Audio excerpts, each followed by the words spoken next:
I'm Imogen and I'm a presenter with a background in engineering, which basically means I relish the chance to dive into the really complex technical stuff and transform it into something super fun and digestible. From electric cars, motorbikes, boats and trains to massive industry, future homes and just about everything in between, here's a little look at what I've been up to. Whenever you talk about electrification, the conversation quickly turns to charging anxiety and range. But as the technology improves, it allows us to ask some much more interesting questions. Questions like, what else could and should we electrify? How could this technology make our lives that much more comfortable? And what environment should we stop spewing polluting things into?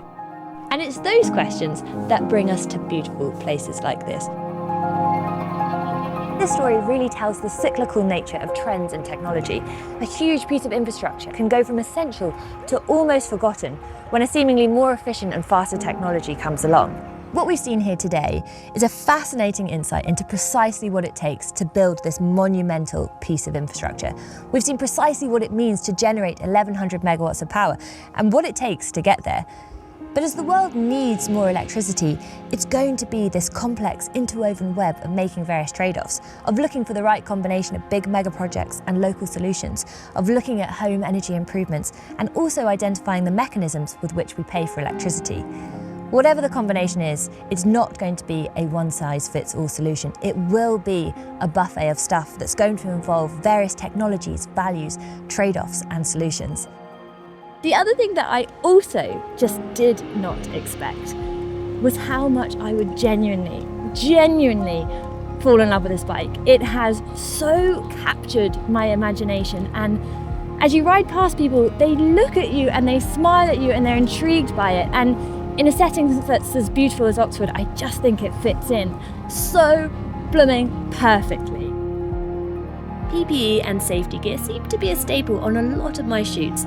And whilst I won't win any points for fashion, I do love delving into a myriad of labs and unusual locations or hopping aboard all manner of boats. We're going to go onto the P12. We're not entirely sure how this is going to work, so maybe see you on the other side.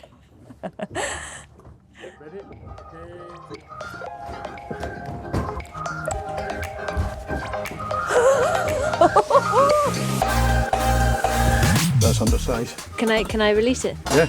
Be free! The Okanagan Lake is absolutely ginormous. Just to put it into perspective, it's around 7 times the length of Lake Windermere.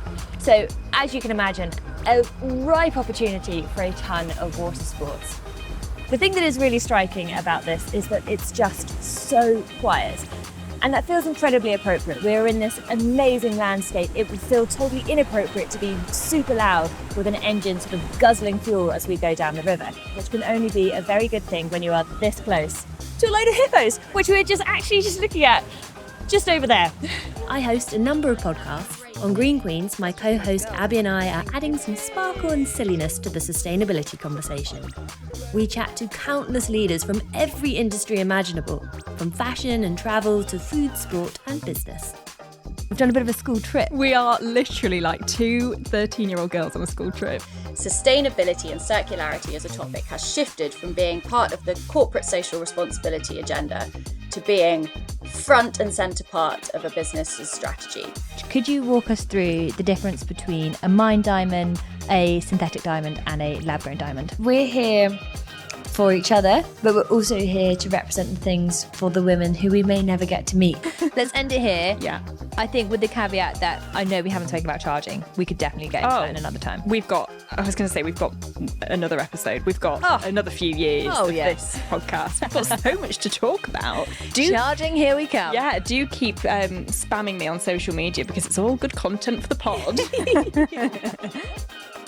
Through the Everything Electric podcast and my work with the Financial Times, I've interviewed CEOs across the automotive landscape, from Polestar and Jaguar to Lucid, Rivian and Renault. I also cover the wider clean energy world, putting the big questions to key figures like Ed Miliband, the Climate Change Committee and the Crown Estate.